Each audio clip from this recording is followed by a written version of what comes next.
A igreja tem história pra contar, na evangelização de almas para o Senhor. No tribunal os frutos vão aparecer, através das obras desta igreja do Senhor.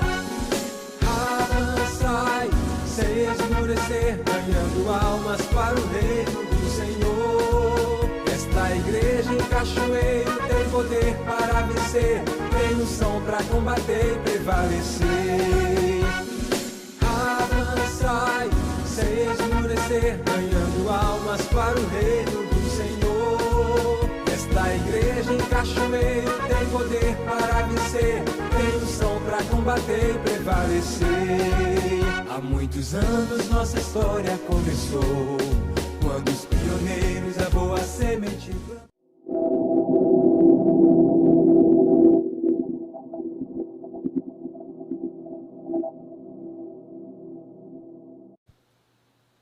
Amém. A paz do Senhor Jesus a todos os irmãos e irmãs que nessa tarde. Gostaria de convidá-los a estarmos, quem puder ficar de pé, vamos fazer uma oração, iniciando a escola bíblica mensal nessa tarde, nesse primeiro domingo do mês de outubro, e nós louvamos a Deus por essa oportunidade. Vamos orar. Senhor, nós queremos te agradecer, te louvar por esse privilégio, a oportunidade que o Senhor nos concede de mais uma vez estarmos reunidos em teu nome, na tua presença, para aprendermos mais da tua palavra, para conhecermos mais de ti, dos teus ensinamentos. Deus, que o Senhor venha falar ao nosso coração de uma maneira especial. Toma conta de nós, todo momento que passarmos reunidos, seja para a tua glória, o teu Espírito Santo esteja a todo momento falando, tocando, dando-nos a sabedoria, o entendimento. O teu servo que usará da palavra também neste momento, seja mais uma vez na vida dele, usando, o capacitando para a glória do teu nome. Seja conosco, é o que nós te pedimos em nome de Jesus. Amém. Glória a Deus. Meus irmãos, estamos aqui reunidos para mais uma aula, um panorama bíblico, e hoje estudando sobre o livro de Daniel, entrando aí nos profetas maiores, e vai ser uma bênção, uma excelente aula, foi preparada aqui pelo nosso querido irmão evangelista Gênesis, nosso companheiro é obreiro, evangelista dessa igreja, dirigente também da nossa congregação ali em Richmond. É uma alegria, irmão Gênesis, tê-lo conosco nessa oportunidade, e que você possa ser abençoado, você possa estar ouvindo, aí não só ouvindo, mas atento àquilo que o Senhor está a falar conosco nessa tarde. Desde já, tenha toda a liberdade, meu companheiro, em nome de Jesus. Glória a Deus. Quero cumprimentar a todos com a paz do Senhor Jesus, os irmãos que estão presentes, a você que está nos assistindo. Nós louvamos a Deus pela vida de cada um, que o Senhor Deus continue trabalhando de uma forma toda especial, que o Senhor Deus venha falar conosco de uma forma toda especial através desse panorama do livro de Daniel, na qual nós estaremos aqui abordando.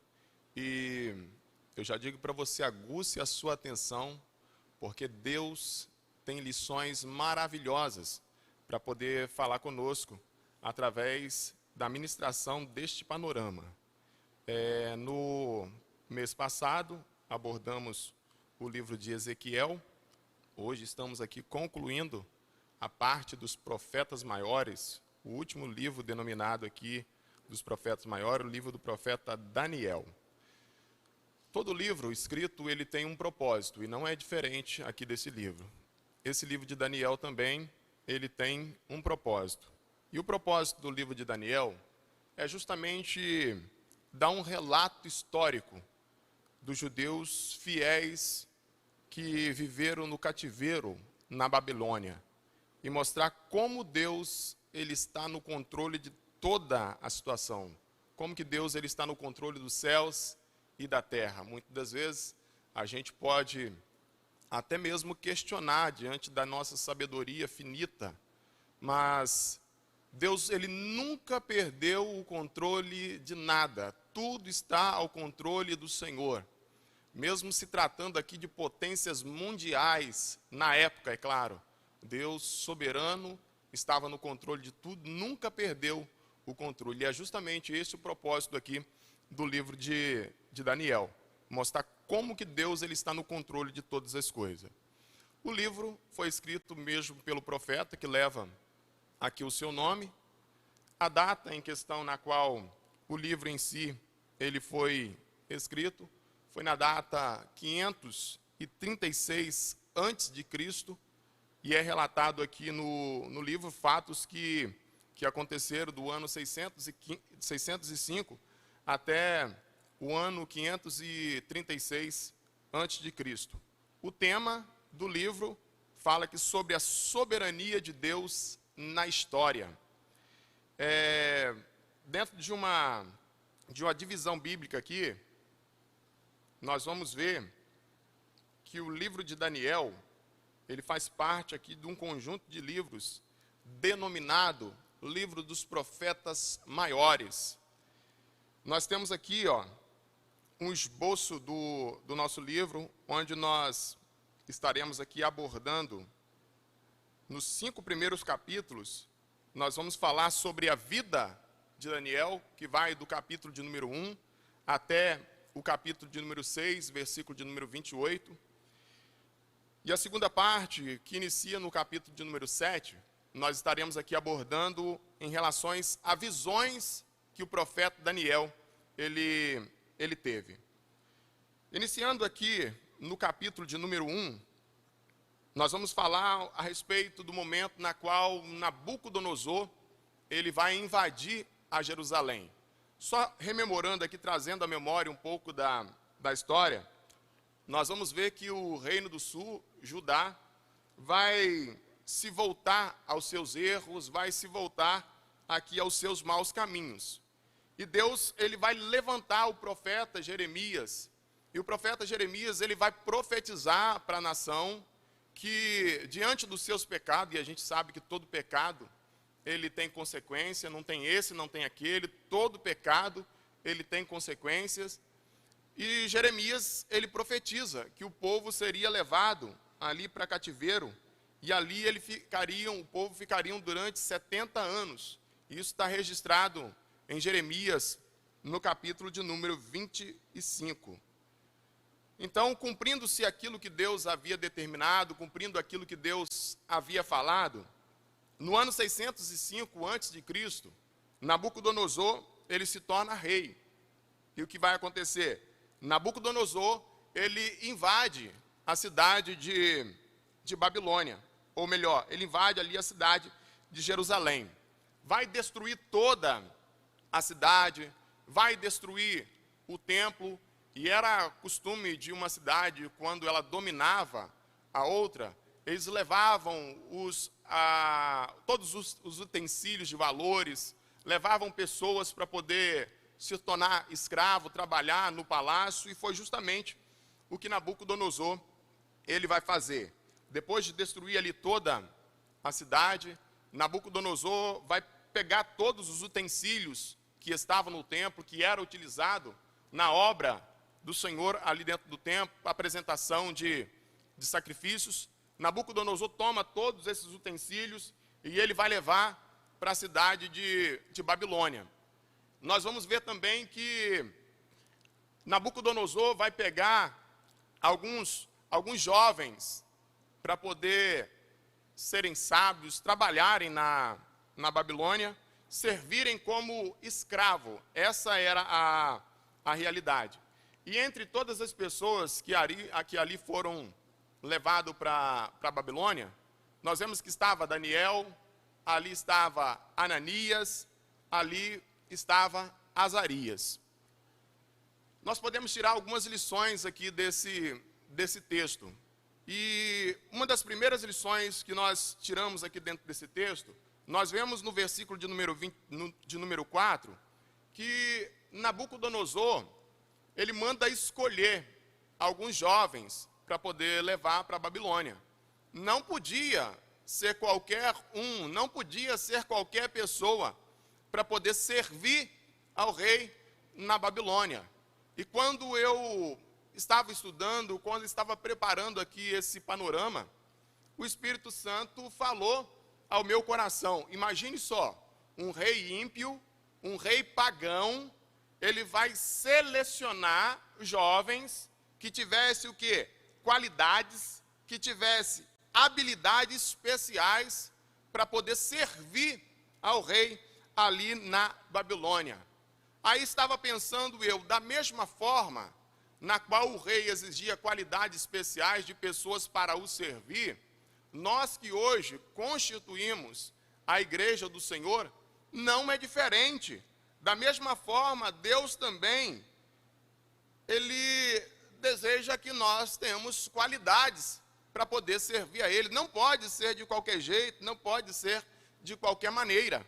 E nós anotamos até algumas referências que eu vou até pedir à irmã Viviane para poder estar fazendo aqui a leitura dessa referência que se encontra em Tito, no capítulo de número 2, versículo de número 3 ao versículo de número 8.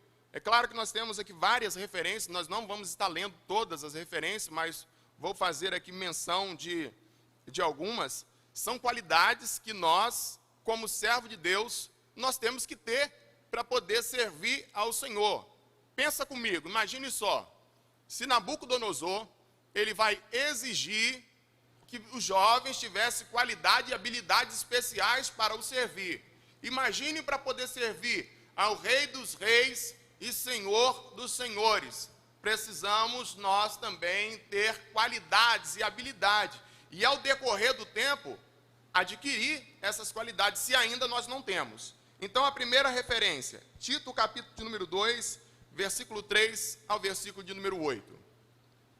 As mulheres idosas, semelhantemente que sejam sérias no seu viver, como convém às santas, não caluniadoras, não dada a muito vinho, mestras no bem, para que ensine as mulheres novas a serem prudentes, a amarem seus maridos, a amarem seus filhos, a serem moderadas, castas, boas donas de casa, sujeita a seu marido, a fim de que a palavra de Deus não seja blasfemada. Exorta semelhantemente aos jovens, a que sejam moderados. Em tudo te dá por exemplo de boas obras. Na doutrina mostra incorrupção, gravidade, sinceridade, linguagem sã e irrepreensível, para que o adversário se envergonhe, não tendo nenhum mal que dizer de nós. Olha só, como que esse texto ele vem reforçar aquilo que nós estamos comentando aqui, ó. Nabucodonosor exige qualidades, habilidades especiais. Não é diferente, irmão, para poder servir ao Senhor. Nós precisamos também, se não temos ainda, há necessidade de nós estarmos adquirindo. Uma outra referência que nós vamos estar lendo, em 1 Timóteo, no capítulo 3, do versículo de número 2 ao versículo de número 8. Enquanto a irmã Viviane está ali procurando, eu vou deixar algumas outras referências para você que está aí nos acompanhando na sua casa, para os irmãos que estão presentes. Outras referências também falando aqui de qualidades que nós, como servo de Deus, nós precisamos ter. Está registrado em Gálatas, no capítulo de número 5, versículo 22, versículo 25, versículo 26. Em Mateus também, no capítulo 10, versículo 16. Temos também em 1 Coríntios, capítulo 13, versículo 4 ao versículo de número 7. E essa referência aí também que a irmã Viviane, ela vai estar compartilhando com a gente. 1 Timóteo, capítulo 3, versículo 2 ao versículo 8. Convém, pois, que o bispo seja irrepreensível, marido de uma mulher, vigilante, sóbrio, honesto, hospitaleiro, apto para ensinar, não dado ao vinho, não espancador, não cobiçoso de torpe ganância, mas moderado, não contencioso, não avarento, que governe bem sua própria casa, tendo seus filhos em sujeição com toda modéstia. Porque, se alguém não souber governar sua própria casa, terá cuidado da igreja de Deus? Não neófito, para que, ensoberbecendo-se, não caia na condenação do diabo. Convém também que tenha bom testemunho dos que estão de fora, para que não caia em afronta e no laço do diabo. Da mesma sorte, os diáconos sejam honestos, não de língua dobre, não dado a vinho, não cobiçosos de torpe ganância. Amém. Glória a Deus. Mais um texto aí que reforça o que estamos falando. Então, essas são as lições que nós já tiramos aqui do versículo de número 4 do capítulo 1 do livro de Daniel. Nós vemos aqui que para poder servir ao rei, não poderia ser qualquer pessoa, tinha que ter habilidade e qualidades especiais. As lições aqui, Deus está à procura de algumas qualidades indispensáveis em nós. E aqui está a referência para você estar aí meditando na sua casa. Uma segunda lição que a gente pode tirar aqui desse texto está no versículo de número 7, onde fala que os jovens, eles tiveram os seus nomes trocados. Os nomes deles foram mudados. E essa mudança de nome visava justamente fazer o quê? Com que os jovens soldados na fé, eles esquecessem e renunciassem o seu Deus, seu povo, a sua pátria e a sua religião. Este era justamente o objetivo de quando havia essa mudança, essa troca aí de nome. Nós vemos aqui os nomes dos jovens em judaico, ou em hebraico. Daniel quer dizer Deus é o meu juiz. Ananias, Jeová é gracioso. Misael, quem é igual a Deus? Azarias, Deus é o meu ajudador. E nós vemos que o nome deles foram mudados, os nomes deles foram trocados. Daniel passou a se chamar na Babilônia, claro, de Belsazar. E o significado é Bel te proteja, o significado do deus pagão ali da Babilônia. Ananias passou a se chamar Sadraque, e o significado do nome em babilônico, a ordem de Acu. Nós vemos que Misael passou a se chamar Mesaque, e o significado do nome agora, quem é como Acu. E Azarias se chamou Abednego, que quer dizer servo de nego. Então, justamente a troca desses nomes visavam fazer com que os jovens viessem esquecer o seu passado, fazer com que os jovens eles viessem a esquecer as suas raízes. E de cima desse versículo aqui também, nós podemos tirar aqui algumas lições. A verdade é que o inimigo ele está imitando aqui o Senhor, porque a verdade, o nosso Deus, ele também muda, o nosso Deus, ele também troca os nomes. E uma referência que nós vamos estar lendo é lá em Apocalipse, no capítulo de número 2, versículo de número 17.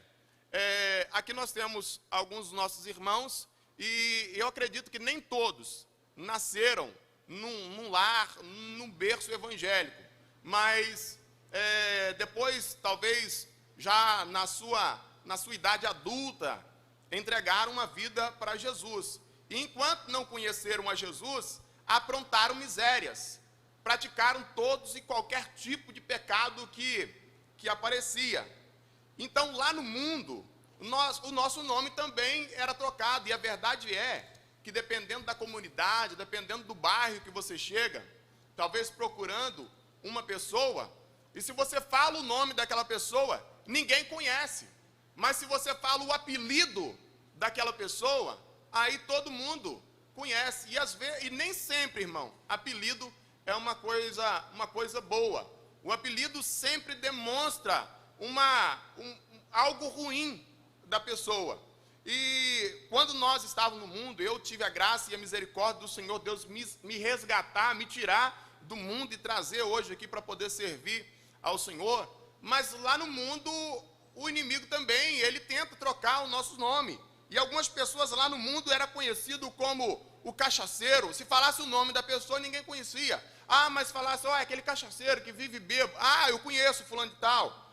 Ah, o ladrão, o mentiroso, aquele que é maconheiro, aquele que é caloteiro, aquele que é fofoqueiro. Então o inimigo também, ele tentou mudar o nosso nome, assim como aconteceu com os jovens lá na Babilônia. Mas Deus também muda o nome, e o nome que Deus nos dá realmente vai ser para a glória do nome dele. Eu não sei qual vai ser o meu nome quando o Senhor vier buscar a sua igreja, mas uma coisa eu tenho certeza, ele vai nos dar um novo nome, e é justamente esta referência que a irmã Viviane vai ler que está em Apocalipse, no capítulo 2, no verso 17. Quem tem ouvidos, ouça o que o Espírito diz às igrejas. Ao que vencer, darei eu a comer do maná escondido, e dar-lhe-ei uma pedra branca, e na pedra um novo nome escrito, o qual ninguém conhece, senão aquele que o recebe. Glória a Deus, aleluia. O Senhor vai nos dar um novo nome. Então, talvez, é claro que nós vamos fazer de tudo para que a sociedade ela não venha nos intitular com nomes ou com apelidos negativos, mas que por onde nós passarmos, nós venhamos ser servo de Deus, e que se você talvez algum tempo atrás era conhecido como cachaceiro, como maconheiro, como fofoqueiro, como o mentiroso, que hoje você possa ser conhecido como o homem de Deus, como a mulher de Deus, como algumas pessoas têm o costume de dizer, varão, varoa, que sejam realmente, talvez, alguns pronomes que exalte ao nome do Senhor. Então pode ter certeza, o inimigo tentou trocar o nome daqueles jovens, mas Deus também tem um novo nome a dar a cada um de nós. Essa é uma lição que a gente tira aqui do versículo de número 7. Olha só, agora o versículo de número 8 também é muito interessante, onde nós vemos aqui que Daniel, aqui no slide ficou até o versículo de número 7, mas é o versículo de número 8.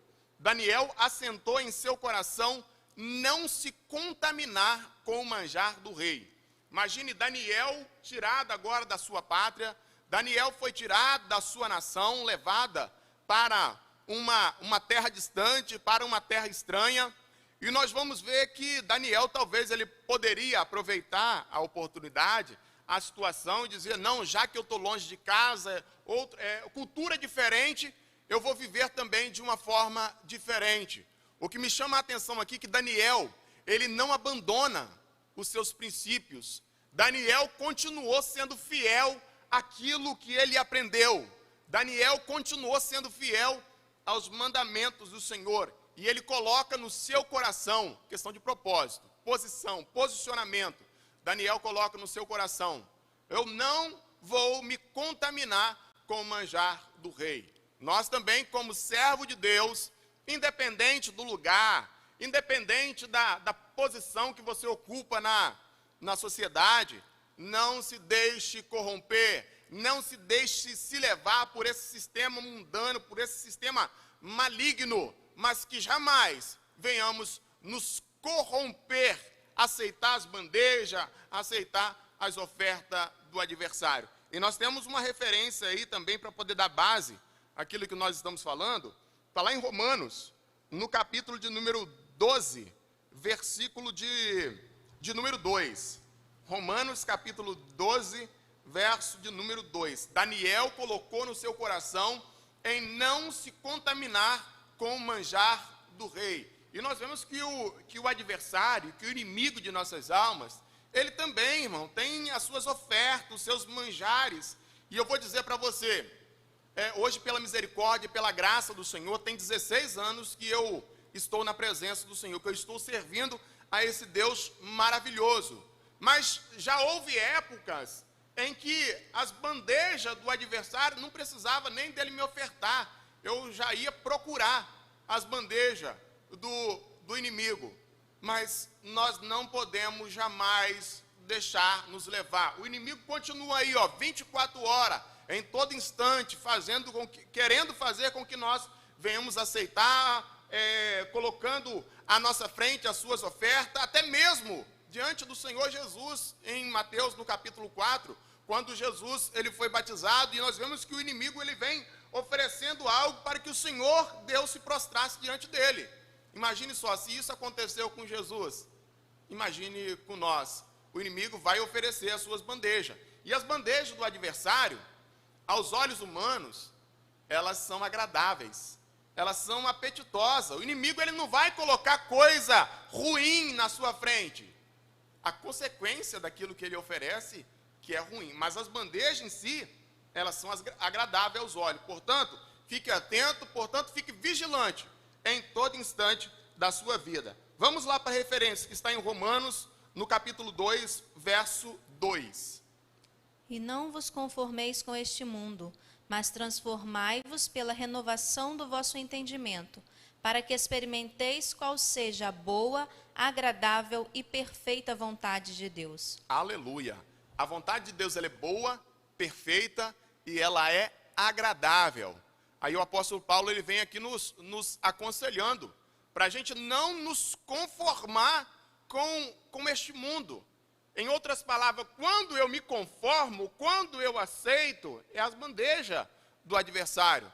Se posicione como Daniel, ele se posicionou em não se contaminar com o manjar do rei. Que cada um de nós, meus irmãos e irmãs, nós venhamos ser fiel ao Senhor em todo tempo, em todo instante da nossa vida. São 3 lições, é claro que se nós formos nos aprofundar aqui, o tempo não nos permite, mas simplesmente tiramos aqui, desse primeiro capítulo, 3 lições para poder ser aplicada aqui na nossa vida. Você pode acompanhar comigo aí no slide.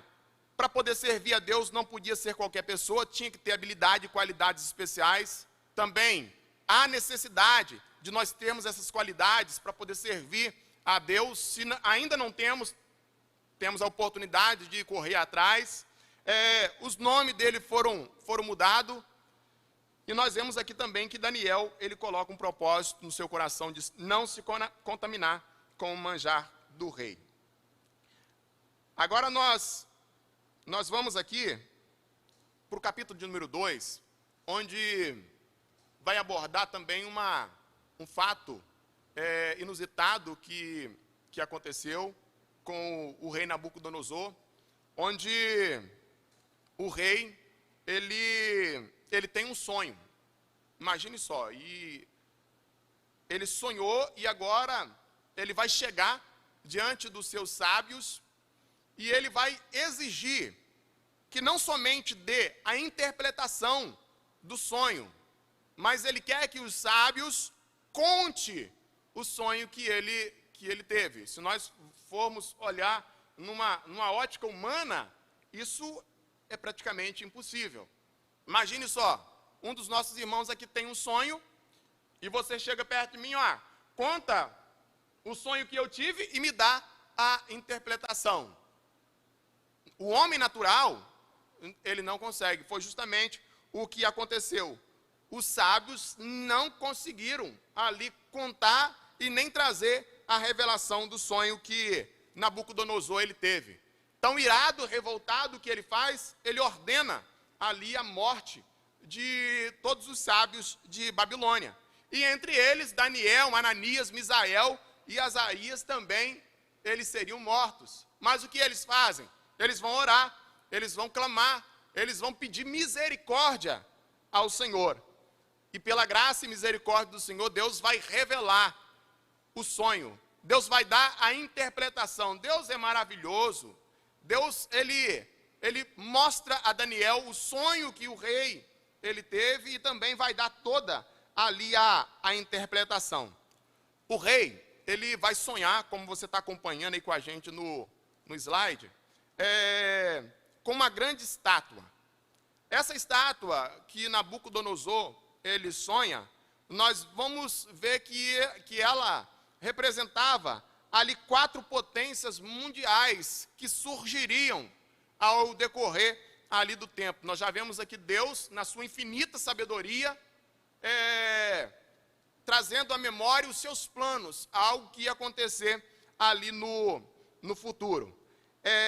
Nós vemos que a cabeça de ouro ali da estátua, ela era dividida em vários materiais, e a cabeça de ouro dessa estátua, ela representava ali o Império Babilônico. Os braços e o peito de prata representava ali o Império Medo-Persa. Nós vemos que também o ventre e a coxa de bronze representava o Império Grego. E as pernas e os pés de ferro e barro representava ali o Império Romano. O Império Romano que também tinha sido ali restaurado. Em cima dessa história, desse pequeno texto aqui do capítulo de número 2, nós vamos aprender também algumas lições. E que lições que nós podemos tirar aqui desse capítulo de número 2? Olha só, no versículo de número 10, você pode acompanhar aí comigo na sua Bíblia, Daniel capítulo 2, versículo de número 10, nós vamos ver que os sábios de Babilônia não vão conseguir dar a interpretação ali do sonho que Nabucodonosor ele teve. Primeira coisa que eu aprendo aqui, irmão, nós estamos tratando de algo espiritual. E algo espiritual, o homem natural, ele não compreende. Por isso que os sábios vão dizer que isso era impossível aos homens. Aí nós temos uma referência aqui em 1 Coríntios, no capítulo 2, versículo 14 e o versículo de número 15, que vai nos ajudar a entender por que aqueles homens não conseguiram dar a interpretação daquele sonho. Por gentileza. Ora, o homem natural não compreende as coisas do Espírito de Deus, porque lhe parecem loucura, e não podem entendê-las porque elas se discernem espiritualmente. Mas o que é espiritual discerne bem tudo, e ele de ninguém é discernido. Eu acredito que os sábios de Babilônia também devem ter pensado, não, isso é loucura. O rei tem um sonho, quer que a gente conta o sonho e dá a interpretação. Irmão, o homem natural não vai compreender as coisas que são de Deus. Por isso que a palavra do Senhor nos recomenda a nós andarmos em espírito, a nós vivermos em espírito. Porque o homem espiritual, ele discerne bem tudo e dele de ninguém é discernido. Daniel andava em espírito. Ele poderia, se ele não tivesse em espírito, tivesse na carne. Ele falou, não, isso é impossível. Mas nós vemos que Daniel, ao saber ali da notícia que ele vai fazer, ele vai orar. Ele vai pedir direção a Deus, porque ele sabia que Deus poderia revelar, que Deus poderia dar ali a interpretação. Então, o homem natural, ele não compreende as coisas de Deus, porque as coisas de Deus, elas se discernem espiritualmente. Uma outra lição que a gente pode tirar aqui desse texto está justamente no versículo de número 19. Nós vamos ler, eu tenho algumas referências aqui para a gente poder estar lendo. Nós vamos ver que Deus vai dar a interpretação, Deus vai dar a revelação para Daniel. Mas espera aí, o rei não contou para Daniel. Simplesmente quem sabia daquilo ali era o nosso Pai poderoso, o nosso Deus que está no céu. Então, uma coisa que a gente aprende aqui, diante do Senhor, o nosso Deus, não há nada oculto, não há nada escondido diante de Deus. Não há, todas as coisas estão nuas, patentes aos olhos do Senhor. Muitas pessoas, quando planeja um pecado, às vezes olha para um lado, às vezes olha para o outro para poder ver se tem alguém observando o seu erro, só que esquece de olhar para cima, que tem Deus que nos observa a todo tempo, a todo instante, e diante dele, nada está oculto, diante do Senhor, nada está escondido. Nós vamos ler uma referência que está no Evangelho de Lucas, no capítulo 12, versículo de número 2. Tem até uma referência aqui também em Daniel, enquanto a irmã procura ali para poder estar lendo para a gente. Essa referência de Daniel, no capítulo 2, versículo de número... Daniel capítulo 2, versículo 22, vai dizer que nada está oculto aos olhos do Senhor. Nada, absolutamente nada. Vamos ver essa referência aí, Lucas capítulo 12, versículo 2. Mas nada há encoberto que não haja de ser descoberto, nem oculto que não haja de ser sabido. Por mais que esteja escondido aos olhos de Deus, nada fica oculto. Aos olhos de Deus, nada fica escondido. E Deus revelou ali o sonho que o rei teve a Daniel. Deus conhece Deus sabe, como aquele louvor diz, Deus conhece a sua estrutura. Deus sabe de tudo que você está passando. Deus sabe tudo que você está vivendo. Mas talvez a gente pode até questionar, por que então que Deus não entra com providência? Aquieta o teu coração, porque Deus age na hora e no momento certo. Assim como nós começamos a abordar hoje na escola bíblica dominical, falando a respeito de Jó. A gente pode pegar o exemplo de Jó também e aplicar na nossa vida. Mesmo passando por situação difícil, não murmurou, não questionou, mas permaneceu fiel ao Senhor. Uma coisa eu digo, murmuração, ela fecha as portas. Então, independente do que você está vivendo, independente do que você está passando, a prova, a situação, nada está oculto aos olhos de Deus. Confia que o Senhor Deus, Ele vai te dar a vitória na hora e no momento certo. Uma outra lição que a gente tira aqui desse texto, está no versículo de número 45, do capítulo 2 de Daniel. O que nós tiramos aqui? Que o reino de Deus jamais terá fim. O reino de Deus jamais terá fim. Nós estaremos reinando com o Senhor, o nosso Deus, por toda uma eternidade. Nós vamos ler, eu não vou ler todas as referências, mas você aí na sua casa, você pode acompanhar aí as referências que nós estamos deixando aqui no slide. Lucas capítulo 1, versículo de número 33. Nós vamos ler essa referência, mas depois você pode ler essa referência também que está em Salmo 145, versículo de número 13. Vamos lá, Lucas capítulo 3, versículo 33. Lucas capítulo de número 1, versículo 33. E reinará eternamente na casa de Jacó, e o seu reino não terá fim. Glória a Deus. O reino do Senhor não terá fim. E nós estaremos reinando com o Senhor por toda uma eternidade. Indo para o próximo slide aqui, nós estaremos tratando aqui de uma estátua de ouro que Nabucodonosor, ele vai mandar confeccionar, mandar fazer, e a história de 3 jovens, sendo eles Ananias, Misael e Azarias. A história do capítulo de número 3, olha só, o rei Nabucodonosor, ele vai mandar construir uma grande estátua, e não é como a estátua que ele teve no sonho dele, que era dividido em alguns materiais diferentes, prata, bronze, ouro, ferro, barro. Não, ele vai mandar construir uma estátua da cabeça aos pés, toda de ouro. Ele vai reunir toda a nação, ele vai reunir todas as autoridades constituídas, e a ordem era a seguinte, que ao som da música, todos deveriam fazer o quê? Se prostrar.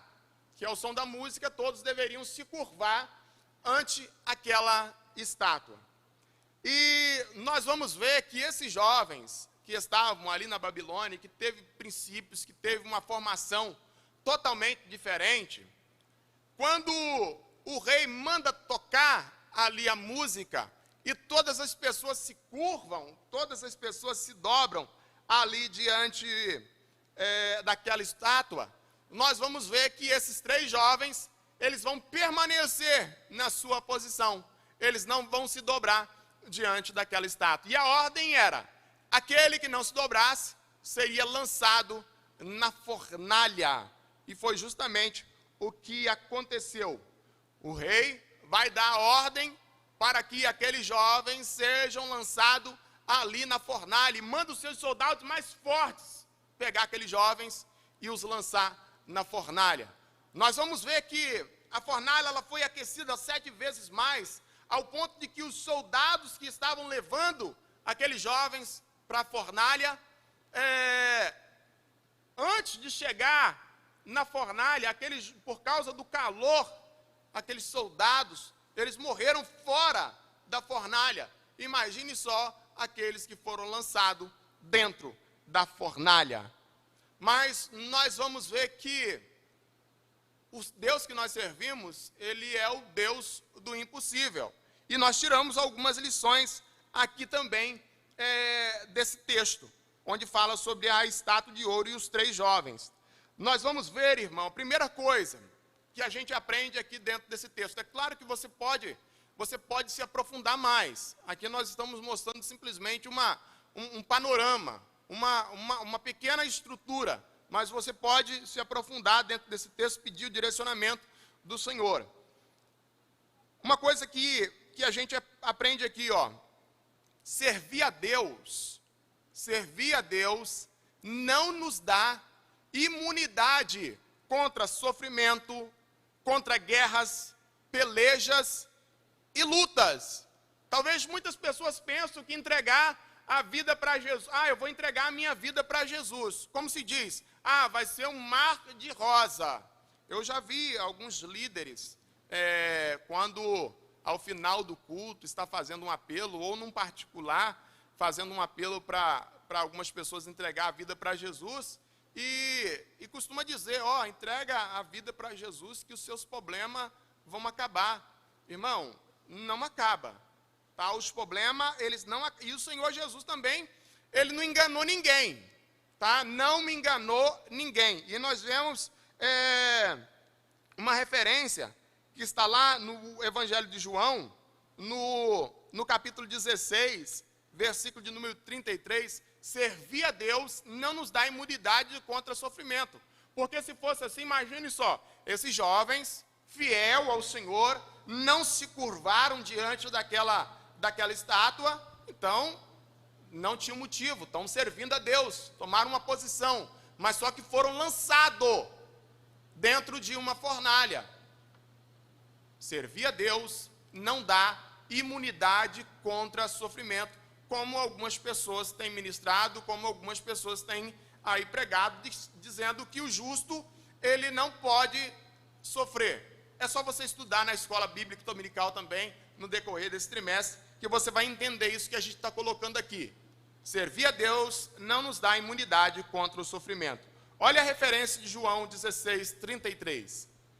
Tenho-vos dito isso, para que em mim tenhais paz. No mundo tereis aflições, mas tende bom ânimo, eu venci o mundo. Aleluia, glória a Deus. Nós colocamos até aqui mais algumas referências, ó. Nós temos essa que foi lida em João 16, 33. Temos outra que está em 2 Coríntios, no capítulo 10, versículo 13. Temos também essa de Salmos 91, versículo de número 15. Olha só, essa de Lucas aqui no capítulo, ou melhor, essa de 1 Coríntios, no capítulo 10, versículo de número 13, nós vamos estar lendo também. Porque esse texto em si, ele conforta o nosso coração, e nós vemos que Deus, ele nunca nos abandonou, e que nem vai nos abandonar. Provação, dificuldade, lutas, peleja na vida de um crente, não é para poder nos distanciar de Deus, mas é para poder nos fortalecer a cada dia mais e mais. E esse texto em si, ele conforta. Esse texto em si, ele fala de uma forma toda especial. 1 Coríntios, capítulo 10, versículo de número 13.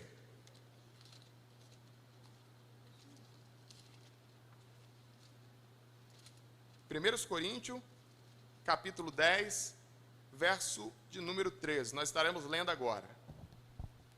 Como também eu em tudo agrado a todos, não buscando meu próprio proveito, mas o de muitos, para que assim se possam salvar.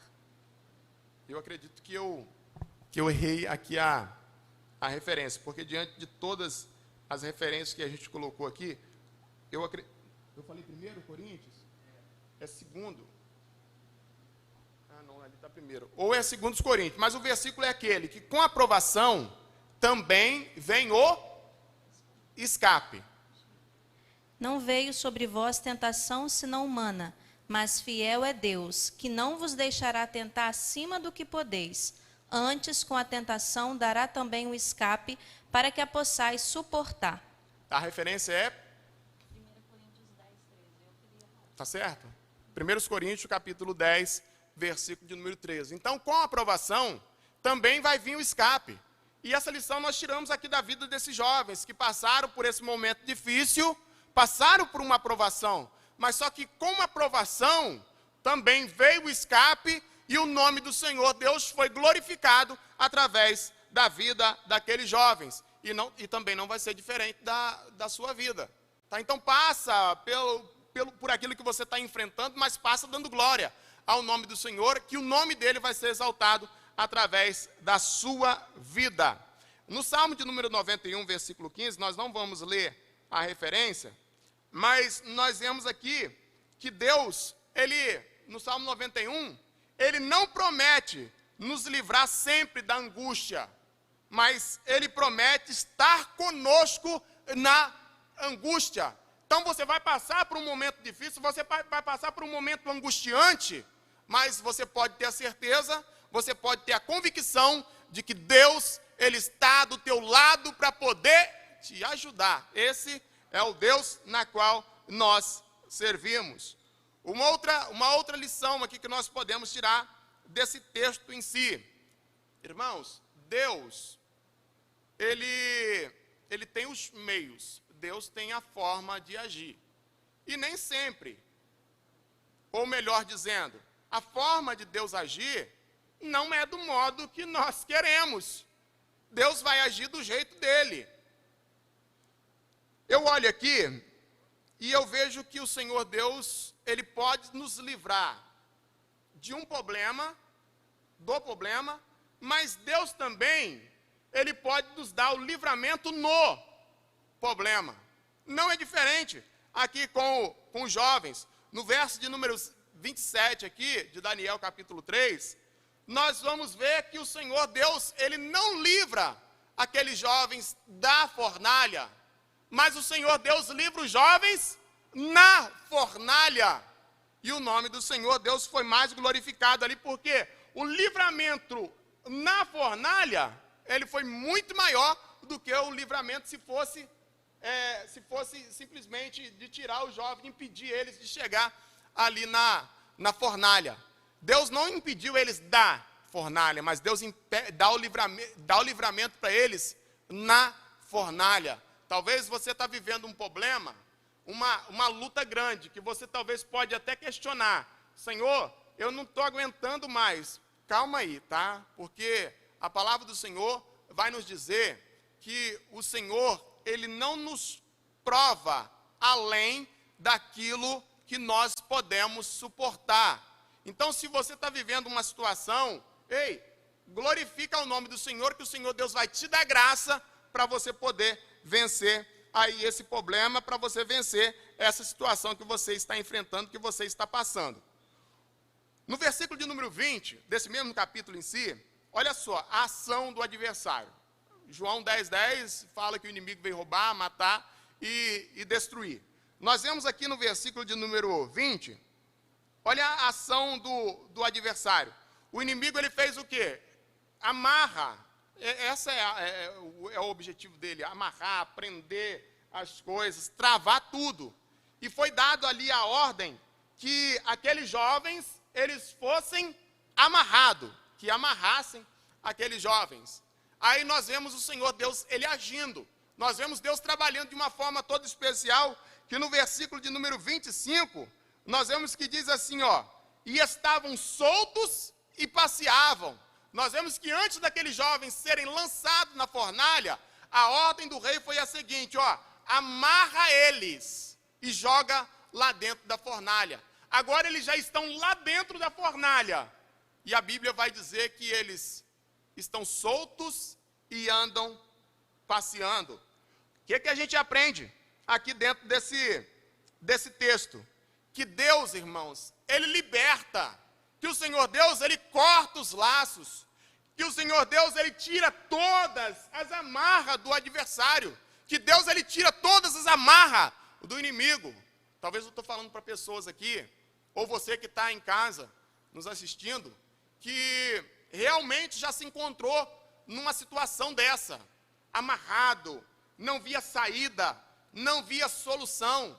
E é justamente isso que o inimigo ele faz. Ele amarra as coisas, ele trava, ele arma os seus laços. Mas o Senhor Deus, eu quero dizer, aprende aqui com os jovens, mesmo numa situação difícil, na qual eles estavam dentro de uma fornalha, e lá eles estavam soltos e passeavam. É isso que Deus faz. Deus, ele tira todas as amarras ali do adversário. É claro que nós não vamos ler, mas nós temos aqui algumas referências, e uma das referências que nós temos está em Lucas, no capítulo de número 8, que fala a respeito do endemoniado de Gadara, aquele homem que era algemado, aquele homem que era colocado em cadeias, era em prisões, um homem que era possesso por uma legião de demônios. Mas depois que esse homem teve encontro com Cristo, as coisas se tornaram diferentes, as coisas mudaram. Aquele homem que outrora vivia amarrado pelo inimigo, preso pelos grilhões do adversário, agora ele está liberto, e o texto conclui que ele está aos pés de Jesus, em seu juízo perfeito. Então é justamente isso que o nosso Deus, ele faz. O nosso Deus liberta. Esta outra referência que está em Lucas, no capítulo 13, versículo número 16, vai nos fazer menção daquela mulher que há 18 anos, ela era aprisionada pelo adversário. Há 18 anos aquela mulher andava encurvada, simplesmente olhando para baixo. E é o que o inimigo ele quer fazer conosco.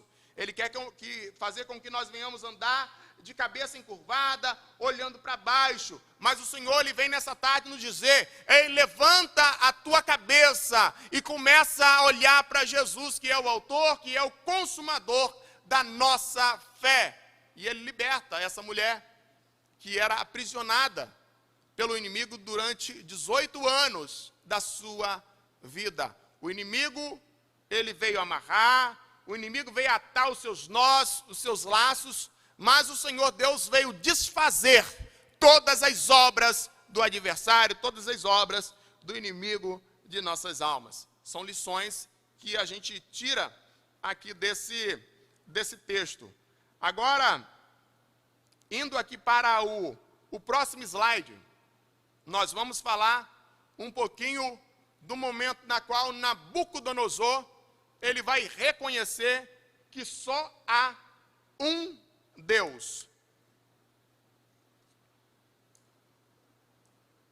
Olha só, esse texto em si vai nos narrar uma história em que Nabucodonosor, ele vai ter um sonho.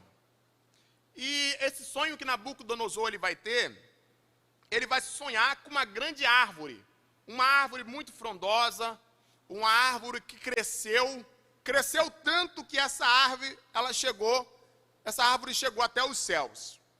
E ela dava sombra a todos os animais que ali estavam. Ali os animais encontravam sustento, encontravam abrigos debaixo daquela árvore.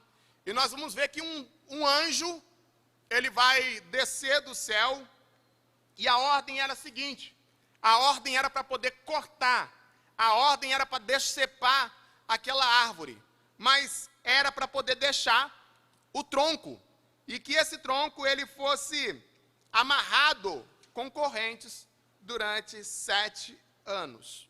E Deus ele vai revelar esse sonho para Daniel. Deus vai dar a interpretação desse sonho que Nabucodonosor teve para Daniel. E Daniel diz a Nabucodonosor que essa árvore representava ali o rei, e que para sua humilhação, o rei seria tirado do convívio com os homens, e viveria no campo como os animais. Olha o que Deus, aqui a gente vê a soberania. Nós estamos falando de um líder, de uma potência, e nós vemos que o controle realmente, ele está nas mãos de Deus. Nabucodonosor passaria a viver no campo com os animais, se alimentando realmente da erva do campo, assim como os animais, eles se alimentam, para que ele pudesse reconhecer que havia somente um Deus. Irmãos, não espere o pior acontecer na tua vida, para que você venha reconhecer que realmente há somente um Deus no céu, que tem todo o poder, que tem o controle de tudo e que sem Ele nada acontece. Olha a situação que Deus vai permitir esse rei, um líder, passar para poder reconhecer que há um Deus no céu. Alguns de nós aqui passamos por situações difíceis. Alguns de nós vivemos momentos difíceis para poder ter aquele choque de realidade e falar assim, eu tenho que entregar a minha vida para Jesus. Porque enquanto na nossa vida está tudo bem, enquanto está tudo tranquilo, nós vivemos meio isolado, nós não queremos saber de buscar a Deus. Mas quando a situação difícil acontece, nós temos um choque de realidade e nós reconhecemos realmente quem é o Senhor Deus. E justamente o que acontece com Nabucodonosor. Ele vai ter que ir para o pasto para poder reconhecer quem era Deus. E as lições que a gente tira aqui desse texto? Olha só, primeira coisa que a gente aprende, que os exaltados, eles serão humilhados. Irmão, quantas pessoas arrogantes, quantas pessoas soberbas, quantas pessoas que acham que se sente melhor do que os outros, talvez diante da posição que ocupa, talvez diante do seu poder aquisitivo. Ei, isso diante de Deus não é nada. Então nós temos que ficar atento, porque a palavra do Senhor vai dizer que o que são exaltados, Deus faz o quê? Deus humilha, Deus abate. Se preciso for, Deus coloca no pasto para poder comer capim com os bois. Nós temos aqui duas referências. Nós temos uma referência em Lucas, no capítulo 14, 11, e temos uma outra em Tiago, no capítulo 4, versículo 16. Como o nosso tempo aqui está corrido, nós vamos estar lendo simplesmente a primeira referência, que está em Lucas, no capítulo 14, versículo de número 11. Mas você aí pode ler essa outra referência. E tudo que a gente está comentando aqui, principalmente para os nossos dirigentes de congregação, são assuntos que podem ser abordados em um estudo de sexta-feira, ensino da palavra do Senhor. É claro que nós podemos nos aprofundar mais, buscar mais referências, daqui é só uma basezinha para a gente poder ter uma noção. A gente pode falar de muitos assuntos, muitas lições tiradas aqui desse texto. Primeira coisa, vamos lá então, os exaltados serão humilhados. Lucas capítulo 14, verso 11. Porquanto qualquer que a si mesmo se exaltar será humilhado, e aquele que a si mesmo se humilhar será exaltado. Aleluia!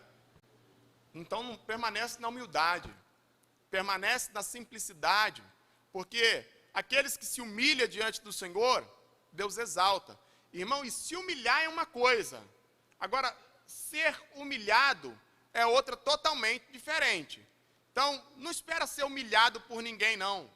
Tá? Se humilha diante da presença do Senhor, porque aquele que se humilha, Deus faz o quê? Deus o exalta. Vamos lá, uma segunda lição que a gente pode tirar. Isso aqui é até dando base aqui o que nós estamos falando, como vocês estão vendo aqui no slide. Olha só, Nabucodonosor, na sua arrogância, na sua soberba, ocupando ali o seu cargo, a sua posição como rei da maior potência da época, Deus faz o quê? Deus tira esse homem do trono e leva para onde? Deus leva ele lá para o pasto, para poder ele se humilhar, para poder ele reconhecer que há só um Deus. E nós vemos um contraste muito grande aqui, ó. Nós vemos que Davi, na sua humildade, na sua simplicidade, Davi está onde? Davi está lá no pasto, tratando de suas ovelhas. E o que Deus faz? Deus tira Davi do pasto e leva Davi para onde? Para o trono. Então a gente tem que ficar atento. Aqueles que são humildes, simples, o que Deus pode fazer? Deus pode tirar dessa situação e levar para um lugar de exaltação. Mas você que é arrogante, que é soberbo, Deus pode fazer como fez com Nabucodonosor. Deus pode tirar daquela posição e te levar para onde? Para o pasto, para você viver junto com os animais. para você reconhecer que há um Deus grande, soberano, que está acima de tudo e de todos. Então, para poder finalizar, para poder concluir aqui esse texto, no lugar que você estiver, permaneça na humildade, dando sempre honras e glória ao nome do Senhor, seja lá no seu trabalho, por mais, independente da posição, do cargo de chefia que talvez você ocupa, aquilo que você faz, que toda honra você possa dar ao nome do Senhor. A partir do momento que você pensar que você sabe, que você deixar o orgulho entrar no seu coração, toma muito cuidado, que você talvez está a um passo para Deus te pegar e te colocar no pasto, para você se humilhar e reconhecer quem é Deus. Olha que lições que a gente pode tirar aqui desse texto, desse panorama na qual nós estamos aqui apresentando sobre o livro de Daniel. Outro fato interessante que acontece aqui dentro do livro de Daniel é o que nós estaremos comentando aqui agora. Capítulo de número 5, onde fala de uma mão misteriosa. Que história é essa? Já havia passado 66 anos, desde quando Nabucodonosor invadiu ali a Jerusalém. Nabucodonosor agora já não estava mais reinando, já havia falecido. Agora quem ocupava ali o cargo era Beltesazar, quem ocupava ali o trono, que era o rei. Beltesazar, nós vamos ver que ele vai resolver dar uma grande festa, e nós gostamos de festa. E ele dá ali uma grande festa, ele convida os príncipes, ele convida todas as autoridades constituídas ali para poder participar daquela festa. Mas só que Beltesazar, ele vai fazer algo que ele não deveria ter feito. Lembra que no capítulo de número 1, nós fizemos menção que Nabucodonosor, ele invadiu a Jerusalém, e ele vai pegar todos os utensílios do templo, as taças, as bacias, na qual eram utilizadas para poder apresentar os sacrifícios. Tudo isso foi levado para a Babilônia, e estava lá no templo. Só que agora, Beltesazar, ele faz o quê? Ele, nessa festa na qual ele estava dando, ele vai zombar de Deus. Ele vai profanar algo que ele não deveria ter feito. Ele vai mandar trazer ali os utensílios na qual Nabucodonosor tinha trazido de Babilônia. E ele vai fazer o quê? Ele vai usar esses utensílios ali na sua festa. Então, no momento em que está acontecendo ali essa festa, utilizando os utensílios do templo, que foi consagrado, separado para servir a Deus, nós vamos ver que de repente vai parecer parte de uma mão ali no palácio. E eu imagino Deus escrevendo ali na parede, arranhando na parede estucada ali do palácio, e ali deixando a sentença para Beltesazar, por causa da sua profanação diante dos utensílios ali que tinha separado, sido consagrado ao Senhor. Nós vamos ver que naquela mesma noite, Beltesazar, ele vai morrer. Tá? Nós vemos que a sentença que foi dada ali foi a seguinte. O Daniel, ele já estava com praticamente 80 anos de idade.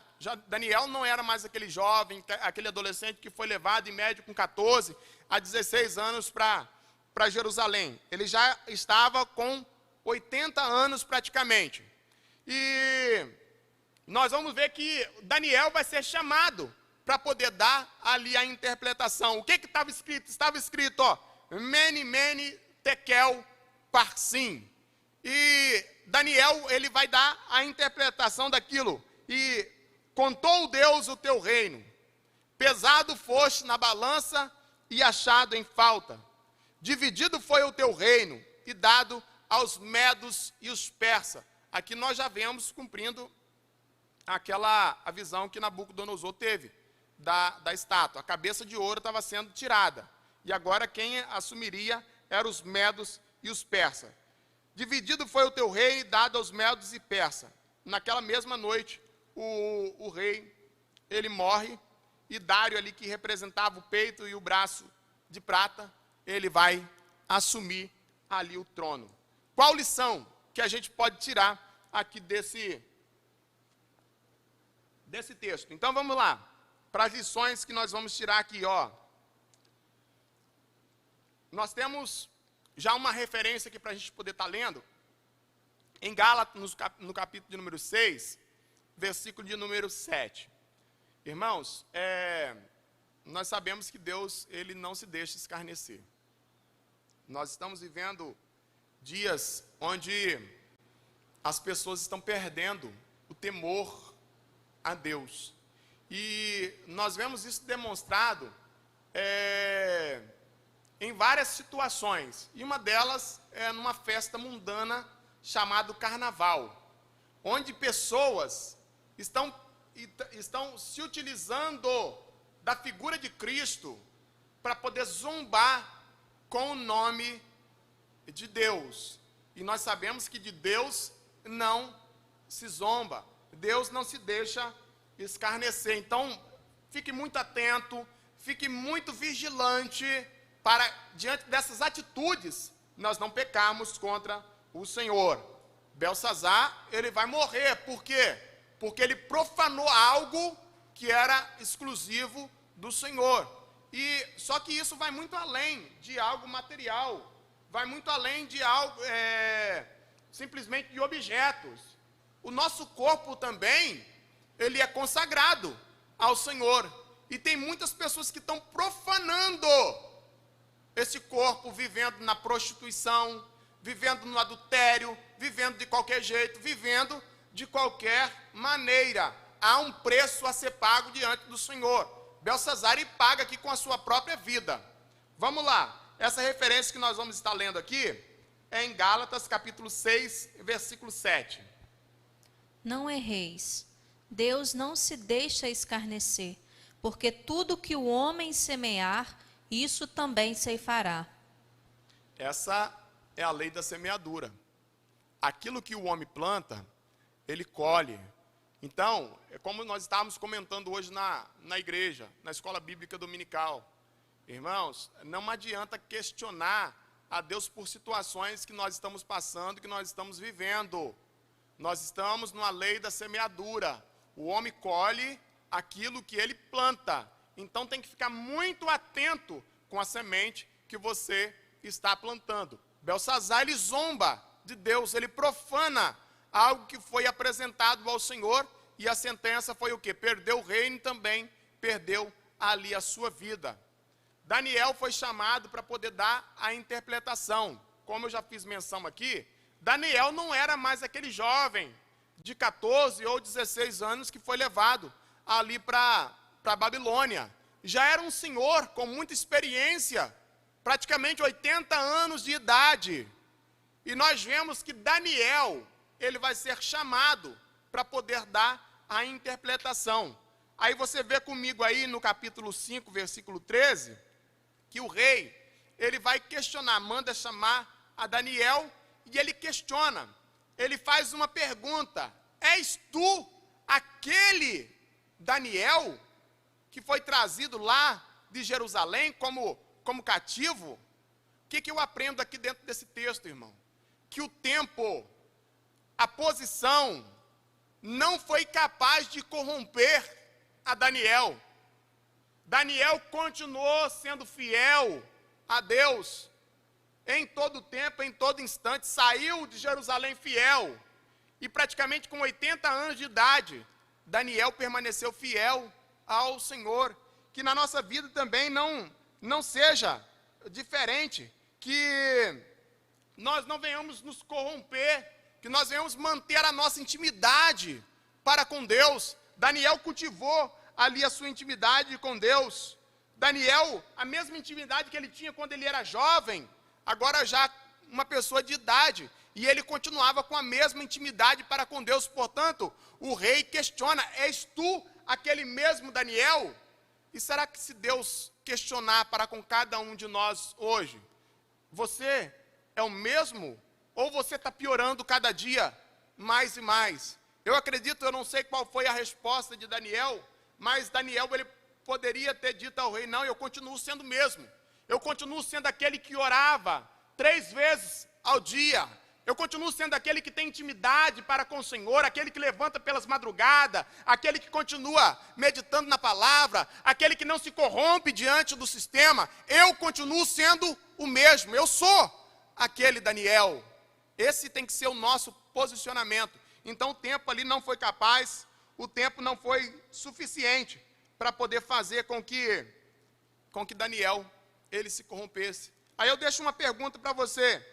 E você? Qual tem sido o efeito do tempo? Qual tem sido o efeito da posição que você tem galgado na sociedade?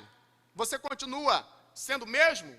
A sua vida espiritual, ela continua sendo a mesma? Cuidado! O objetivo do inimigo é nos corromper. Mas nós vemos que há possibilidade, que existe a possibilidade de nós mantermos fiel ao Senhor, assim como Daniel, ele se manteve fiel aqui ao Senhor. Nós vamos ler uma referência, nós temos aqui 2 referências, Salmo 101, versículo 6, mas eu quero ler uma referência que está em 1 Coríntios, no capítulo 15, versículo 58. Vamos lá, 1 Coríntios, capítulo 15, versículo 58.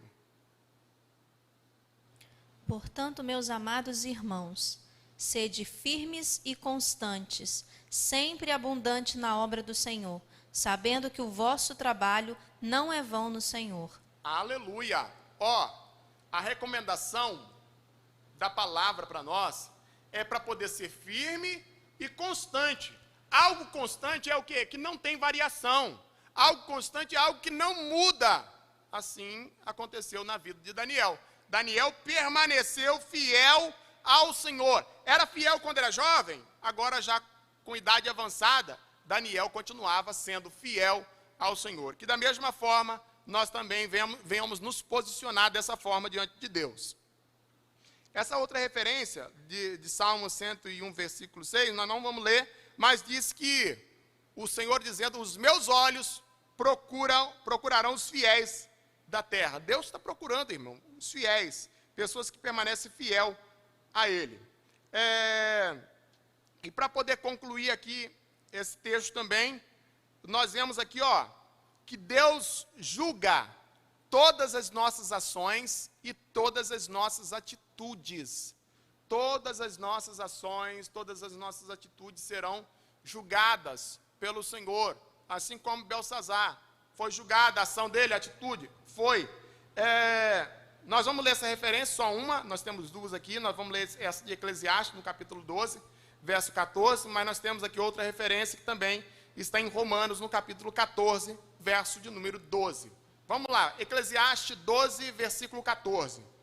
Porque Deus há de trazer a juízo toda obra, e até tudo que está encoberto, quer seja bom, quer seja mal. Aleluia! Toda obra, Deus vai trazer juízo. Então procura fazer aquilo que agrada ao Senhor, que nós seremos recompensados por Deus. Passando aqui para o próximo slide, capítulo de número 6, Daniel na cova dos leões. Nós não vamos nos prender muito à história, nós vamos simplesmente fazer uma pequena reflexão aqui, trazer a memória do que se trata o texto, e depois já vamos partir para as lições, e essas lições devem ser aplicadas na nossa vida. Vamos lá. Daniel na cova dos leões. Nós vemos que agora Dário está ali no reino, Belsazar ele falece, morre, e agora os medo-persas, eles assumem ali o trono, representado pela estátua como o peito e os braços de prata. E nós vemos que Dário, ele amava muito a Daniel, gostava muito de Daniel. E alguns homens, alguns príncipes ali, por inveja, o que eles fazem? Eles vão até o rei e pedem para que seja feito um decreto, que todas as pessoas, num período, num prazo de 30 dias, se fizesse qualquer uma petição a outra pessoa que não fosse o rei, que essa pessoa ela fosse lançada ali na cova dos leões. E foi justamente o que acontece com Daniel. Daniel, ele continuou clamando, Daniel, ele continuou suplicando ali a graça e a misericórdia do Senhor, e ele foi lançado ali na cova dos leões. Que lições que a gente pode tirar aqui? Vamos lá para o versículo de número 10. Nós vemos aqui no versículo de número 10, que Daniel, ele fazia o quê? Daniel, ele orava e dava graças como ele costumava fazer. Aqui nós temos nós podemos fazer alguma meditação em relação a como que está a nossa vida de oração diante do Senhor. Não vamos ler mais as referências, mas vamos estar colocando aqui para você, Daniel orava e dava graça como costumava fazer. Daniel, ele não esperou a dificuldade, Daniel, ele não esperou o momento difícil chegar na vida dele para ele poder orar, para ele poder buscar o Senhor. Mas já era prática, já era costume na vida de Daniel. Ele orava e dava graça como costumava fazer. No verso de número 16, nós vemos aqui o rei, ele dando um testemunho de Daniel, quando ele chega ali na cova, para poder procurar a Daniel, e ele questiona, Daniel, porventura, o Deus que você continuamente serve, te livrou dos leões? E nós vemos que Daniel vai responder que o Deus tinha enviado ali o seu anjo. Aí eu paro para poder meditar também nessa parte, nesse questionamento do rei. Deus a quem tu continuamente serve. Irmão, servir a Deus não é simplesmente de momento. Nós vemos pessoas que enquanto está tudo bem, que enquanto está tudo tranquilo, não querem saber de servir a Deus. Mas quando as coisas ficam difíceis, a enfermidade ela chega, as contas acumulam, o que essas pessoas fazem? Essas pessoas recorrem a Deus. Em outras palavras, estão servindo a Deus por base de troca. Não estão servindo a Deus pelo que Ele é, mas estão servindo a Deus por aquilo que Ele pode dar. Que esse não venha a ser o motivo na qual nós servimos ao Senhor. O Deus que você continuamente serve. Outra coisa que a gente aprende aqui no versículo de número 22. Deus enviou o seu anjo e fechou a boca dos leões. Irmão, Deus, Ele nos guarda. Deus, Ele nos protege. Aí nós vemos essa referência aqui em Salmos 91, versículo 11, onde a palavra do Senhor vai nos dizer que aos seus anjos dará ordem a teu respeito para te guardar em todos os seus caminhos. E isso se cumpre aqui na vida de Daniel. Deus dá ordem aos anjos para que Daniel seja guardado, para que Daniel seja protegido ali na cova dos leões. Para concluir aqui essa parte, o versículo de número 24 diz que aquelas pessoas que tramaram mal ali contra a vida de Daniel, aquelas pessoas foram lançadas na cova, juntamente com todos os seus familiares. O que a gente aprende aqui? Irmão, nós já fizemos menção da lei da semeadura. Aquilo que o homem planta, ele colhe. Então esses homens planejaram mal contra a vida de Daniel, sem Daniel ter feito absolutamente nada. Então aquele plano que eles fizeram, aquele plano se reverteu contra eles. Como diz lá em Provérbios, no capítulo 26, versículo de número 27, que diz que o que faz uma cova, nela cairá. O que revolve uma pedra, sobre ele ela rolará. Foi justamente o que esses homens fizeram. Esses homens tentaram colocar uma arapuca ali para poder pegar a Daniel. Mas o que aconteceu? Eles caíram na cilada que eles mesmos tinham armado. Então não planeja o mal de forma alguma. Mas essa pessoa me provoca. Ora por ele, pede misericórdia, pede graça ao Senhor por essa pessoa, mas nunca planeja o mal. porque o mal ele sempre se volta contra a pessoa. Então a gente tem que ficar atento, a gente tem que ficar vigilante em relação a isso. Aí aqui a gente conclui uma primeira parte falando sobre a vida de Daniel. Aí agora, nesse próximo slide que nós vamos estar abordando aqui, nós já vamos estudar algumas visões que Daniel ele vai ter. E a primeira visão que Daniel tem foi justamente, até agora, nós vemos nos capítulos anteriores aqui que Daniel, ele interpreta os sonhos do rei, dá a interpretação, dá a revelação, mas agora, do capítulo 7 em diante, nós vamos ver que Daniel, ele vai ter algumas visões e um anjo vai revelar ali, que vai interpretar essas visões que Daniel, ele vai ter.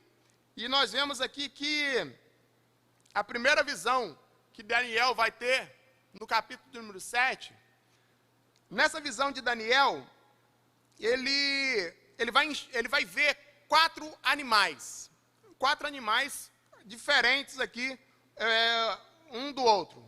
E essa visão que Daniel ele vai ter, é claro que mostrado de uma forma diferente, mas ela tem o mesmo significado que Nabucodonosor, do sonho que Nabucodonosor ele teve lá no capítulo de número 2. É claro que Nabucodonosor ele vê de uma forma e Deus ele revela ali para Daniel de uma forma diferente. No capítulo número 7, nós vemos aqui, é claro que agora Deus está mostrando para Daniel com muito mais detalhes o que iria acontecer. É claro que essa visão aqui está se tratando dos impérios que estariam tomando a sua posição depois, um após o outro. No versículo de número 4, nós vemos que Daniel, ele vê o quê? Um leão com asas.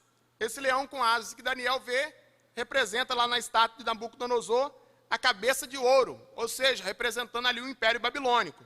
Daniel vê também no versículo de número 5 um urso. Esse urso com 3 costelas ali na boca. É claro que cada costela dessa tem um significado também.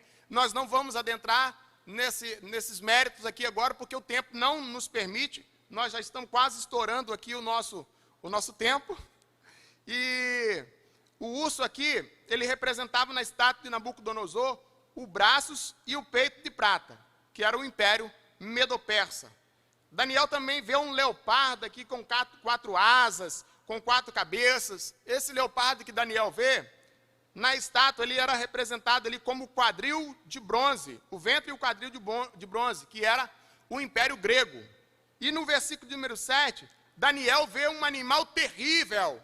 Esse animal terrível que Daniel vê na estátua era representado pelos pés de ferro e o braço pelos pés de ferro e barro. Tá aquela mistura ali que representava o Império Romano. Mas aí talvez a gente pode questionar, mas por que então 2 visões? Por que o Nabucodonosor ele vê de uma forma e por que Daniel ele vê de uma forma diferente? É claro que nós podemos aqui destacar 2 óticas na qual está sendo mostrado os planos de Deus. Primeiro, na ótica humana. Na ótica humana, no sonho de Nabucodonosor, nós vamos ver, eu não sei se está dando para você ver aí no slide, mas na visão do homem, na visão de Nabucodonosor, ele vê os impérios como algo imponente. Ele vê o império ali com poder, com posição, representado ali pela estátua. E agora, na visão que Deus dá para Daniel, olha só a visão de Deus. Então, nós vemos aqui a visão do homem e nós vemos também a visão de Deus. Na visão de Deus, Deus vê ali os impérios humanos como o quê? Animais. Deus vê os impérios como bestas feras, guerreando ali entre si pelo poder. Então, nós vemos aqui, 2 sonhos, 2 visões, representando a mesma coisa. Uma na ótica humana, representando ali imponência, poder, posição, e um na ótica de Deus, como que Deus via toda aquela batalha, toda aquela guerra por posição, como animais guerreando entre si. Nós vemos aqui, em sequência, Daniel, no capítulo de número 8, Daniel vai ter uma visão. Vai continuar tendo ali sua visão. E a visão que Daniel tem no capítulo de número 8, ele vai ver justamente um bode e um carneiro, tá? que vão estar brigando e que vão estar ali lutando.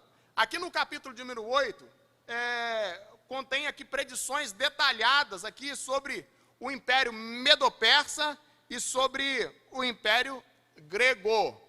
Mais logo à frente nós vamos estar mostrando uma figura aqui que você vai entender melhor aqui essa questão dos impérios.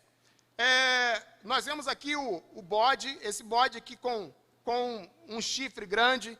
Esse chifre aqui representava a Alexandre o Grande. Eu sei que nessa batalha esse chifre vai se quebrar e outros 4 chifres menores vão nascer. É claro que se nós fôssemos abordar tudo aqui, nós passaríamos horas falando desse assunto aqui. E o carneiro aqui, ele representava o Império Medo-Persa. Nós vamos apresentar uma figura agora seguinte, e essa figura vai ficar fácil da gente poder... A letra está meio pequena, talvez fique difícil da gente conseguir assimilar aqui. Mas eu vou explicar aqui para você entender melhor. Então, nós vamos fazer um resumo aqui do capítulo 2, do capítulo 7 e do capítulo de número 8. Então, nós vemos aqui, no capítulo de número 2, o sonho que Nabucodonosor teve. A estátua, cabeça de ouro, o peito ali de prata, os quadril e ventre de bronze, perna de ferro, pés de barro. Essa é a visão que que Nabucodonosor teve da estátua. No capítulo de número 7, nós vemos a visão que Daniel ele teve. Ele vê ali o leão, ele vê o urso, ele vê o leopardo e também ele vê um animal terrível, representando aqui as mesmas coisas. Agora, no capítulo de número 8, nós vamos ver que Daniel também ele vai ter uma visão do carneiro e do bode. Nós vemos que esse carneiro representava aqui, o peito e os braços de prata, falando aqui do Império Medo-Persa.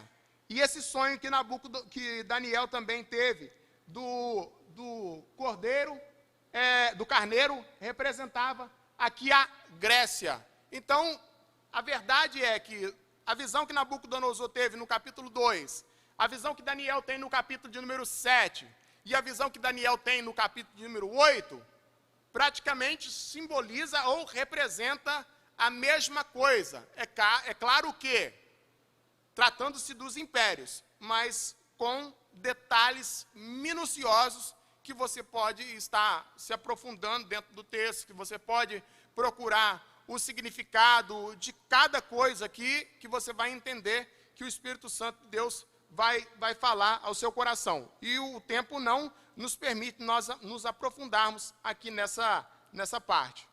Nós temos aqui também esse slide que resume aqui o capítulo 2, que resume o capítulo 7 e que resume também o capítulo de número 8, dentro da visão da estátua, do sonho que Daniel teve, tanto no capítulo 7 quanto no capítulo de número 8. Agora, indo aqui mais à frente, chegando ao capítulo de número 9, nós vamos ver que Daniel, ele vai orar. Daniel, ele vai clamar ao Senhor, porque aquilo que Jeremias havia profetizado, os 70 anos de cativeiro, já estava chegando ao fim.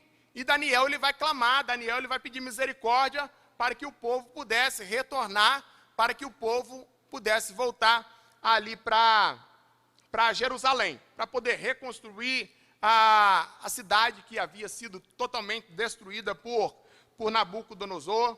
Daniel, ele clama, Daniel, ele suplica ali a Deus para o retorno do povo para a terra de Jerusalém, que já tinha findado ali os 70 anos. Deus vai fazer o quê? Deus vai enviar um anjo com a resposta para Daniel. Muitas das vezes parece que a resposta demorou muito tempo chegar, né? 21 dias Daniel orando, clamando, e parece que a resposta não chegava. Irmãos, você que tem orado, persevera na oração, seja insistente em clamar pela graça e pela misericórdia, que eu digo para você que a resposta, ela está a caminho. Daniel ora, clama ao Senhor, e o povo, Deus usa ali a Dário, Deus usa a Artaxerxes para poder fazer com que o povo retornasse, fazer com que o povo voltasse ali para Jerusalém, para poder reconstruir a cidade e também para poder construir o templo. E nós vemos que esse mesmo anjo que traz a resposta ali para Daniel, no versículo de número 24 do capítulo 9, ele vai dizer que 70 semanas estariam determinadas para poder extinguir a transgressão e dar fim ao pecado. Isso está registrado em Daniel, no capítulo 9, no versículo de número 24. Isso daqui vai ser um resumo das 70 semanas de Daniel. Isso daqui é assunto, praticamente, posso dizer, para muito tempo, posso dizer para semanas, para poder se aprofundar aqui, pegar todos os detalhes dessas 70 semanas de Daniel. Mas nós vamos dar um resumo de uma forma bem clara, de uma forma bem simples, para que você possa entender. O anjo fala para Daniel que está determinado 70 semanas para poder extinguir o pecado e dar fim ali à transgressão. Aqui está se tratando de semanas de anos, ou seja, cada semana dessa representava ali 7 anos. Cada semana dessa representava 7 anos. Nós vamos ver que essas semanas, elas estão divididas em três grupos.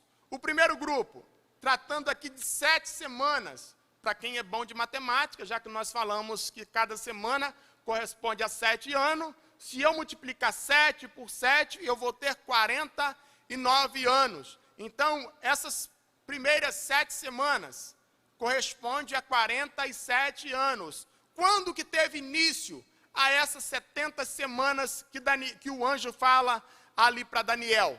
Essas 70 semanas, ela teve início quando o povo recebeu ali, a autorização, o decreto para poder voltar para Jerusalém e reconstruir ali a cidade, no ano de 445 antes de Cristo. Então foi quando teve ali o início, as 70 semanas que o anjo falou ali para Daniel.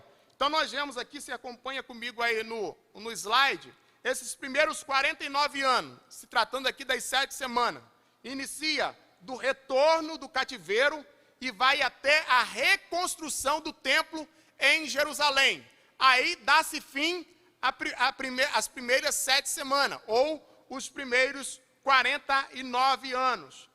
Depois nós vamos ter aqui um resumo das 62 semanas, somando com as 7, vai para 69.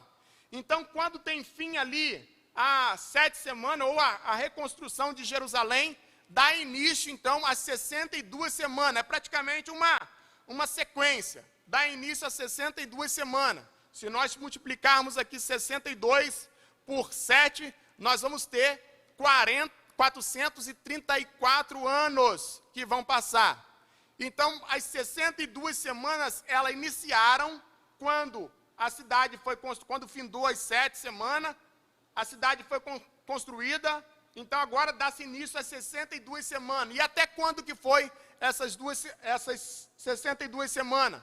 Foi até o momento na qual o Messias, ele foi morto. E a cidade de Jerusalém, ela vai ser destruída novamente no ano 70 depois de Cristo pelo general Tito. Então, se termina ali as 62 semanas. Mas nós vamos ver, então, que agora vai ter o quê? Então, se a gente fosse olhar numa sequência, terminou as 62, já daria início, então, à última semana. Mas só que houve um intervalo de tempo. Intervalo de tempo esse na era aqui da igreja, onde antes que acontecesse aí, onde que aconteça a última semana, nós estamos vivendo aqui, ó, períodos difíceis, períodos de guerra, na qual nós tivemos a Primeira, a Segunda Guerra Mundial. Esse intervalo de tempo aí praticamente já passou mais de 2000 anos. Talvez alguém pode questionar. E quando que vai ter início, então, a última semana? Nós acreditamos que a última semana que falta para poder terminar, ela vai ter início justamente no período da grande tribulação. Nós acreditamos que depois do arrebatamento da igreja, dará-se início à grande tribulação.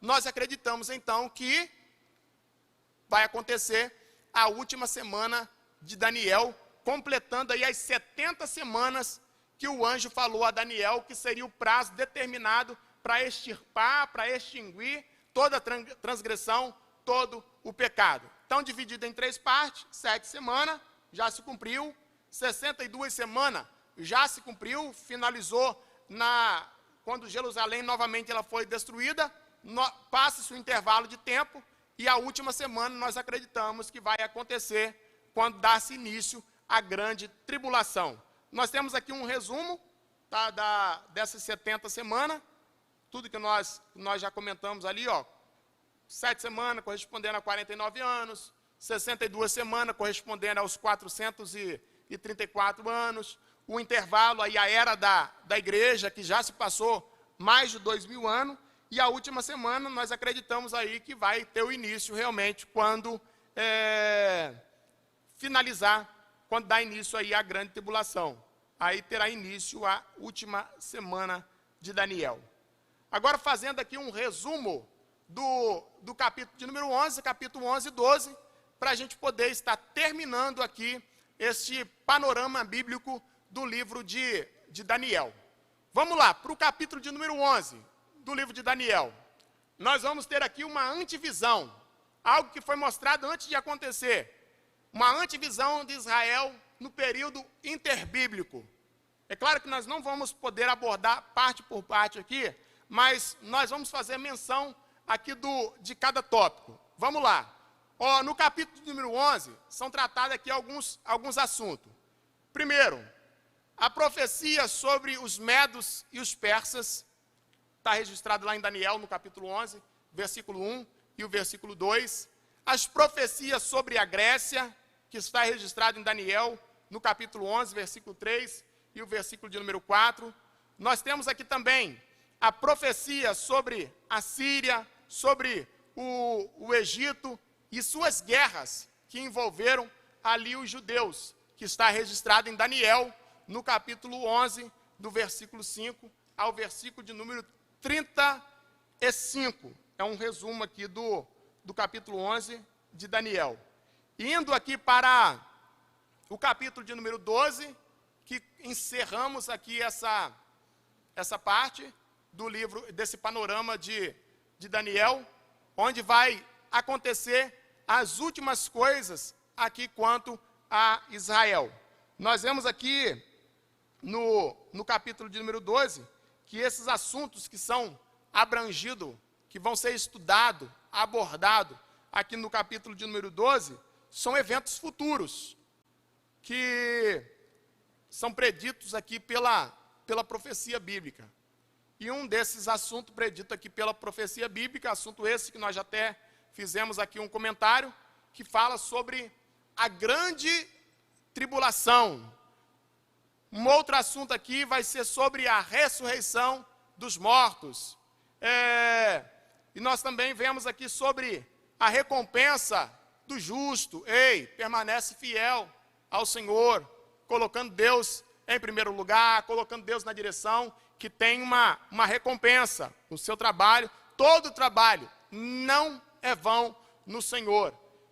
E para aqueles que, infelizmente, não querem obedecer aquilo que Deus tem falado, aquilo que Deus tem usado, os seus profetas, os seus pequeninos, para poder estar anunciando, para poder estar falando, nós temos aqui o castigo eterno para os ímpios. Está tudo registrado aqui no capítulo de número 12, são coisas que ainda vão acontecer.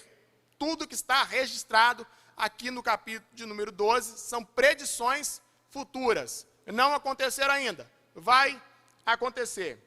E para poder encerrar, para poder concluir aqui esse panorama, nós vamos estar trazendo aqui uma conclusão, uma reflexão de tudo que foi abordado, de tudo que foi estudado aqui no livro de Daniel. Eu sei que o tempo ele é curto, fica difícil para a gente poder passar todas as informações que seria necessário, mas entenda que o que nós estamos colocando aqui para você é simplesmente uma base para você estar se aprofundando, para você estar estudando na sua casa, no lugar que você estiver. Simplesmente você tem uma base para você se aprofundar no texto cada dia mais. Vamos lá então, para a conclusão aqui, do livro de Daniel. Eu vou estar lendo aqui a conclusão. Concluímos que Daniel, ele decidiu permanecer fiel a Deus, mesmo em uma terra estranha. Deus o escolheu para registrar alguns acontecimentos do cativeiro e também eventos a respeito do futuro. Com a idade avançada e sendo fiel a Deus ao longo dos anos, Daniel recebeu a certeza de que iria ressuscitar e ganhar sua porção no reino eterno de Deus. A fidelidade a Deus tem uma rica recompensa, não necessariamente nesta vida, mas certamente na que está no porvir. Talvez aquilo que você faz, talvez esperando receber alguma recompensa, talvez do seu pastor, talvez do seu líder ou do seu patrão, e você não tem essa recompensa. Mas eu digo para você, há uma recompensa nos esperando. Há uma recompensa da parte de Deus. Deus, ele tem uma recompensa. Talvez não seja nessa vida, mas num futuro não muito distante, porque diante de tudo que está acontecendo, eu acredito que não vai demorar tempo para que o Senhor Deus, ele venha buscar a sua igreja, não vai demorar tempo para que o Senhor Deus, ele venha buscar o seu povo. No próximo mês, nós estaremos aqui estudando, nós estaremos aqui abordando o livro do profeta Oséias. O livro do profeta Oséias, que vai tratar aqui do julgamento divino, vai tratar aqui a respeito do amor redentor de Deus, onde nós vamos ver que o profeta Oséias, ele vai encarnar a mensagem de Deus, ele vai viver a mensagem de Deus. Em outras palavras dizendo, nós vamos ver que Daniel, ou melhor, que Oséias, ele vai sentir aquilo que Deus estava sentindo. Quero aqui desde já agradecer a você que somou com a gente nesses minutos na qual nós passamos aqui estudando sobre o livro de Daniel, fazendo esse panorama bíblico, que você possa tirar esse tempo para poder meditar, compartilhar com os seus amigos, com os seus irmãos, para que todos nós venhamos crescer na graça e no conhecimento. Convido você também para poder participar com a gente no próximo mês, aqui abordando o livro de Oséias. Nós vamos orar, nós vamos agradecer a Deus pela oportunidade, nós vamos agradecer a Deus por esse privilégio que foi nos proporcionado. Desde já quero aqui agradecer ao nosso pastor pela oportunidade que foi nos dada de estar aqui ministrando essa aula, pela oportunidade que foi nos dada de fazer parte dessa equipe. Sou grato a Deus, tá? Que o Senhor possa ter misericórdia da nossa vida e que o Senhor Deus, ele possa nos ajudar a cada dia mais e mais. Nós estaremos orando, agradecendo ao Senhor e, em sequência, o nosso pastor estará nos despedindo com uma bênção. Convido os irmãos a estar de pé. Vamos orar, vamos agradecer a Deus. Pai querido, Pai amado, no nome de Jesus, aqui diante da Tua presença, diante da Tua face, ó Deus, nós Te louvamos, Senhor, nós Te exaltamos. Queremos agradecer ao Senhor pela oportunidade, agradecemos ao Senhor pelo privilégio que foi nos dado, Senhor, de passarmos aqui esses minutos estudando a Tua palavra. Deus querido, aquele Deus que dedicou esse tempo, aqueles que ainda vão assistir, Pai, que o Senhor esteja abençoando de uma forma toda especial, que o Teu Espírito Santo esteja falando, Deus, com cada um mais e mais. Deus, nós Te louvamos, nós Te exaltamos, agradeço pela vida dos irmãos que aqui estão, que têm se empenhado e que têm se dedicado, e que o Senhor abençoe a vida dos Teus filhos. Continue conosco, Pai, nos abençoe e nos guarde, é o que nós suplicamos ao Senhor, e agradecemos, ó Deus, por tudo, Pai, no nome de Jesus. Amém.